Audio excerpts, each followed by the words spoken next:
भारत का ई pharmacy sector regulatory clarity की कमी से जूझ रहा है, जबकि पिछले कुछ सालों में डिजिटल बिजनेसेस बहुत तेजी से आगे बढ़े। ई फार्मेसीज पर बिना लाइसेंस दवाई बेचने और डेटा मिसयूज के आरोप भी लग रहे हैं और अभी हाल ही में केमिस्ट एसोसिएशन ने इन ई फार्मेसीज को बैन करने की मांग सरकार से की है। सरकार एग्जिस्टिंग ड्रग लॉ को नए drug, medical device and cosmetic bill से रिप्लेस करने की तैयारी भी कर रही है, जिससे इस फील्ड में और ज्यादा स्ट्रिक्टनेस होने की उम्मीद है।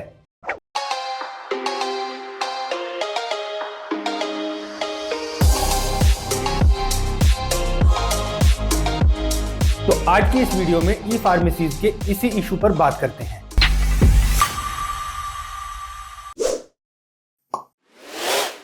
इस पूरे इशू को समझने से पहले ये समझते हैं कि आखिर ये ई फार्मेसीज कंपनियां क्या हैं और इनका बिजनेस मॉडल किस तरह से काम करता है।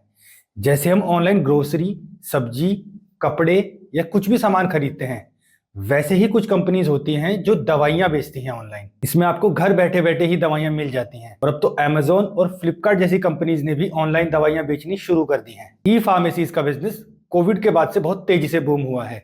इंडियन ड्रग मार्केट जो साल 2021 में 41 बिलियन यूएस डॉलर का था, अब 2024 एंड तक 65 बिलियन यूएस डॉलर होने की उम्मीद है। ये इंडिया का एक हाईली अनएक्सप्लोर्ड सेक्टर था कोविड से पहले तक, लेकिन कोविड के बाद हर एक बड़ा बिजनेस ग्रुप इस मार्केट को कैप्चर करना चाहता है। रिलायंस, टाटा जैसे ग्रुप ऑलरेडी इस मार्केट में एंटर कर चुके हैं और अब अडानी ग्रुप भी इस मार्केट को कैप्चर करना चाहता है। बहुत सारे नए नए इंडियन स्टार्टअप कोविड के बाद इस मार्केट में घुसे।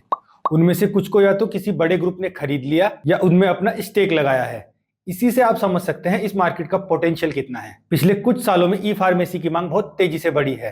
खासकर कोविड पैंडेमिक के बाद ई फार्मा कंपनियां एक लाइफ सेवर के रूप में सामने आई हैं और लोगों तक अपनी फैसिलिटीज प्रोवाइड कराने के लिए लगातार काम कर रही हैं। करंटली इंडिया में ई फार्मेसीज के 50 से भी ज्यादा स्टार्टअप्स हैं जो हर महीने 50 लाख से भी ज्यादा लोगों को दवाइयां प्रोवाइड करा रहे हैं। कुछ की फैक्टर्स हैं जिनकी वजह से ई फार्मेसी का बिजनेस इंडिया में इतनी तेजी से ग्रो हुआ है।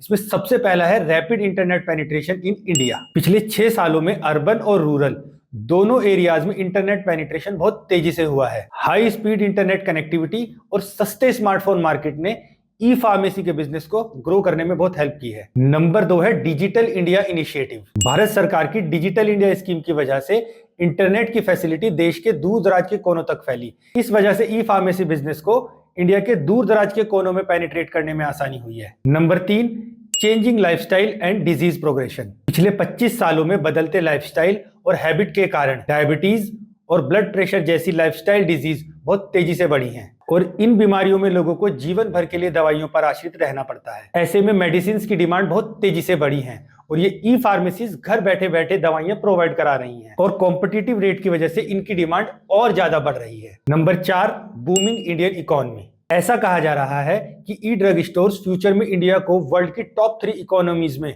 आगे बढ़ाने की दिशा में महत्वपूर्ण कदम निभाने वाले हैं। यूनियन कैबिनेट ने इस फील्ड के लिए फॉरेन डायरेक्ट इन्वेस्टमेंट स्ट्रेटेजी में अमेंडमेंट के लिए मंजूरी दे दी है और डीसीजीआई ने भी सिंगल विंडो फैसिलिटी की घोषणा कर दी है, जिससे इन ई फार्मेसी प्लेयर्स के लिए ऑनलाइन और ऑफलाइन दोनों तरह से बिजनेस ऑपरेशंस को मैनेज करने में आसानी होगी। Number 5, expansion in domestic demand. जैसे जैसे लोगों में हेल्थ केयर को लेकर अवेयरनेस बढ़ रही है, लोगों का एजुकेशन लेवल बढ़ रहा है और पर कैपिटा इनकम भी इंक्रीज हो रही है। इन सब चेंजेस और अर्बनाइजेशन की वजह से ई फार्मेसी और ई हेल्थ केयर बिजनेसेस की डिमांड बहुत तेजी से बढ़ रही है और फ्यूचर में ये और बहुत तेजी से बढ़ेगी। Number 6, pandemic outbreak. Covid outbreak is one of the key driver जिसने देश में ई फार्मेसीज की इंपॉर्टेंस बहुत बढ़ा दी है और फ्यूचर में ये सेक्टर और तेजी से एस्टेब्लिश हो रहा है। ई फार्मेसी ट्रेडिशनल रिटेल फार्मेसी की तरह ही काम करता है, लेकिन एक की डिफरेंस इन दोनों के बीच में होता है। ई फार्मेसी में आप घर बैठे बैठे ऑनलाइन दवाइयां ऑर्डर करते हैं, लेकिन रिटेल फार्मेसी स्टोर पर आपको खुद से जाकर दवाई खरीदनी पड़ती है। यही कन्वीनियंस और मेडिसिन पर भारी डिस्काउंट लोगों को ई फार्मेसीज के लिए अट्रैक्ट कर रहा है। लेकिन इंडियन मेडिकल एसोसिएशन आईएमए का कहना है कि ये कन्वीनियंस बहुत भारी पड़ सकता है कंज्यूमर्स के लिए और ये न केवल फाइनेंशियल हो सकता है बल्कि पेशेंट सेफ्टी का भी इसमें बहुत बड़ा कंसर्न है। इस कंसर्न को रेज करने के लिए आईएमए ने एक व्हाइट पेपर रिलीज किया है और ये डिमांड की है कि इन ई फार्मेसी बिजनेसेस को बैन कर दिया जाए। कुछ पॉइंट्स इस व्हाइट पेपर में उन्होंने डिस्कस किए हैं जैसे कि lack of regulatory framework. Online pharmacies के लिए कोई वेल डिफाइंड डेडिकेटेड लॉज नहीं है। भारत में pharmacies drug and cosmetic act 1940, drug and cosmetic rule 1945, pharmacy act 1948 and Indian medical act 1956 के हिसाब से गवर्न होती हैं। ई कॉमर्स से रिलेटेड जो लॉज हैं वो इंफॉर्मेशन टेक्नोलॉजी एक्ट 2000 के अंडर आते हैं। लॉज ये कहते हैं कि दवाएं बेचने के लिए फार्मासिस्ट के पास वैलिड लाइसेंस और एक रजिस्टर्ड प्रीमाइस अवेलेबल होना चाहिए जहां पर दवाइयों को प्रॉपर्ली और सेफली मैनेजमेंट के साथ रखा जा सके। इसलिए ई फार्मेसी कंपनीज केवल तभी ऑपरेट कर सकती हैं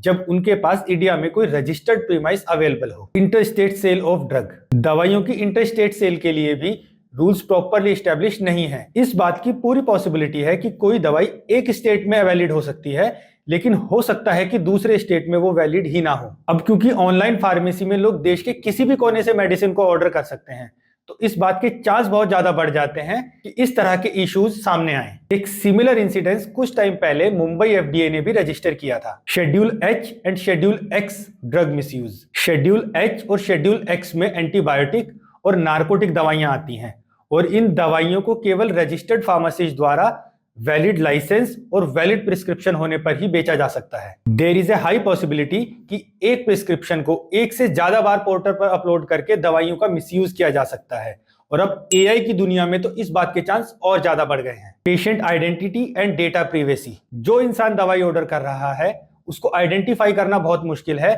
कि कहीं वो माइनर तो नहीं है, और ये एक बहुत बड़ा कंसर्न है। इस केस में प्रिस्क्रिप्शन को मैनिपुलेट करके माइनर के द्वारा दवाई को मिसयूज किया जा सकता है। इसके अलावा किसी मरीज की डेटा प्राइवेसी एक सीरियस कंसर्न है। High discount policy, e pharmacies customers को लुभाने के लिए हाई डिस्काउंट पर दवाइयां बेच रही हैं। आईएमए का कहना है कि ये डॉक्टर, पेशेंट और फार्मासिस्ट रिलेशनशिप को वायलेट करती हैं, जो कि ट्रस्ट पर बेस्ड होता है। इसी हैवी डिस्काउंट पॉलिसी की वजह से retail chemist association AIOCD, all India organisation of chemist and druggist, ने इन ई फार्मेसीज को बैन करने की मांग गवर्नमेंट से की है। Indian medical association e pharmacies के पूरी तरह से खिलाफ है।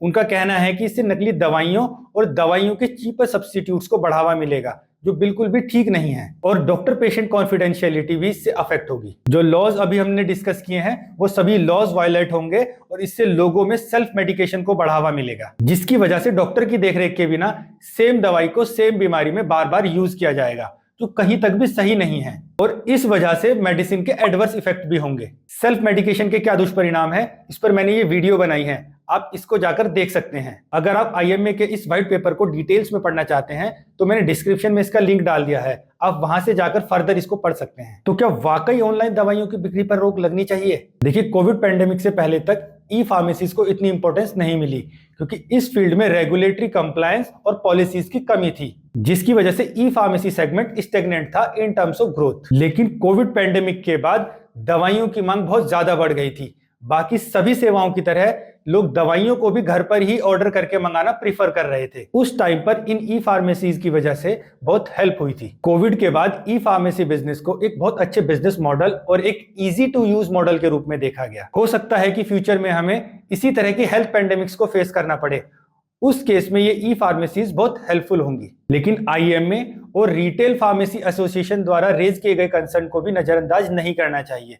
इसके लिए सरकार को एक प्रॉपर रेगुलेटरी गाइडलाइन और पॉलिसीज इन ई फार्मेसीज के बिजनेस को मैनेज करने के लिए बनानी चाहिए। एक रोबस्ट हेल्थ केयर पॉलिसी की हमारे देश को बहुत ज्यादा जरूरत है, जिससे इन ई फार्मेसीज और रिटेल फार्मेसीज को सही काम करने के लिए एक फ्रेंडली एनवायरनमेंट मिल सके। और कुछ इस तरह के बिजनेस मॉडल पर काम करना चाहिए जिससे एग्जिस्टिंग रिटेल केमिस्ट के बिजनेस पर भी कोई इंपैक्ट ना हो। ई फार्मेसी और ई हेल्थ केयर फ्यूचर की जरूरत है, इनको बैन करने से काम नहीं चलेगा। आई होप आपको ये वीडियो पसंद आई होगी। प्लीज इस वीडियो को लाइक और शेयर जरूर कीजिए। इसमें किसी तरह का कोई खर्चा नहीं होता, ये पूरी तरह से फ्री है। अगर आपने चैनल अभी तक सब्सक्राइब नहीं किया है तो इस चैनल को सब्सक्राइब जरूर कीजिए। स्वस्थ रहिए and don't ignore your health.